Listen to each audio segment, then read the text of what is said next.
Hello hi welcome to 360 degree life. Morning లెగ్గానే మనకి ఇడ్లీ పిండి కానీ దోశ పిండి కానీ ఏమీ లేకపోతే త్వరగా ఏం చేయాలా అనేసి అని ఆలోచిస్తున్నారా?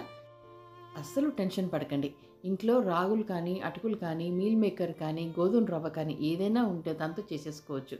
నేను రాగుల్ని మొలకొచ్చిన తర్వాత నేను ఒక బాటిల్ వేసి పెట్టుకుంటానండి. ఇలా చేసుకొని పెట్టుకుంటాను. అలానే ఇప్పుడు నేను రాగులు, ఓట్స్, అటుకులు వేసుకుంటున్నాను. వీటిని గ్రైండ్ చేసుకోండి.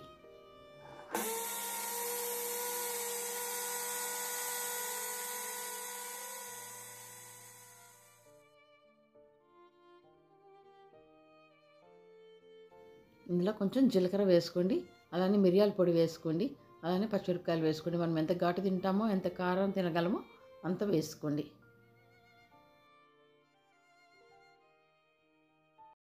ఆనియన్ చాపర్, వెజ్ చాపర్, ఇది చాలా బాగుంటుంది. ఇది థ్రెడ్ చాపర్. ఇది చూడండి ఎంత సన్నగా తరుక్కోవచ్చు ఉల్లిపాయలు.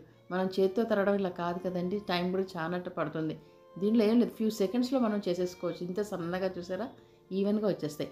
మార్కెట్లో ఏ షాప్లో అయినా కానీ దొరుకుతాయి అనేది 250-300లో వచ్చేస్తుంది మనకి. ఇది మనం పొద్దున పూట ఇది వాడుకోవడానికి చాలా ఈజీగా ఉంటుంది. పెరుగు వేయండి, పుల్ల పెరుగు వేసుకోవచ్చు, లేదంటే మీరు మజ్జిగ వేసుకుంటే ఇంకా త్వరగా అయిపోతుందండి. ఈ పొడి నేను ఏదైతే చేశానో అది మీరు చేసుకొని బాటిల్లో ముందే పెట్టుకున్నారంటే ఇంకా క్విక్గా అయిపోతుంది మనకు మార్నింగ్ బ్రేక్ఫాస్ట్ పని. పిల్లలకి స్కూల్ నుంచి వచ్చిన తర్వాత కూడా ఇది స్నాక్ లాగా పెట్టవచ్చండి. మనం కూడా ఆఫీస్ల నుంచి వెళ్ళేసి రాగానే ఇవి చక్కగా తినేయచ్చు.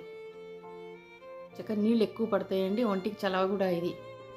అలానే మీకు టైం ఉంటే కనుక దీన్ని మూత పెట్టేసి ఒక 10 నిమిషాలు పక్కన పెట్టేసేయండి. దీనికి చట్నీ కావాలి అని అంటే నేను వెజ్ ఇడ్లీ, నాన్ వెజ్ ఇడ్లీలో చూపించాను కదండి ఒక పొడి, అదే పొడిని తీసుకొని గ్రైండ్ చేసుకొని తాలింపు వేసుకొని తినేసేయండి. నేను కింద డిస్క్రిప్షన్లో లింక్ ఇస్తాను, మరొకసారి చూడండి దాన్ని. అంతేనండి, చాలా ఈజీ కదా, క్విక్ అయిపోతుంది చట్నీ కూడా.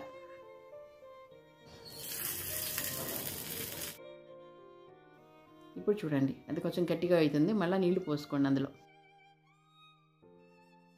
కొంచెం ఉప్పు వేస్తున్నాను ఇప్పుడు. అంతేనండి, ఇంకా దోశలు వేసేసుకోండి. దోశలాగా వేసుకోండి. ఒక్కొక్క పెనంలో పెద్ద పెనం తీసేసుకొని 3 వేసేసుకున్నారంటే క్విక్గా అయిపోతుంది మనకి. పిల్లలు స్కూల్కి కానీ కాలేజ్కి వెళ్ళే టైంలో అయిపోతుంది. ఇది అంత త్వరగా అయిపోతుంది. పైగా టేస్టీగా కూడా ఉంటుందండి. రోజు ఇడ్లీ దోశ అయినా అనుకునే వాళ్ళకి ఇది కొత్తగా ఉంటుంది. పిల్లలు కూడా చక్కగా ఇష్టంగా తింటారు దీన్ని. ఇందులో మనకు కావాలి అంటే క్యారెట్, కీరా ఏదైనా వేసుకోవచ్చు అండి. క్యాప్సికం కూడా వేసుకోవచ్చు. కొంచెం జీడిపప్పులు ఉంటే జీడిపప్పులు వేసుకోండి. ఏదైనా వేసుకొని మనం ఇష్టం వచ్చినట్టు మనకి టేస్ట్కి తగ్గట్టు పిల్లలకి ఏది ఇష్టపడితే అది అందులో యాడ్ చేసుకొని చేసేసుకోవచ్చు అండి ఈ దోశలు.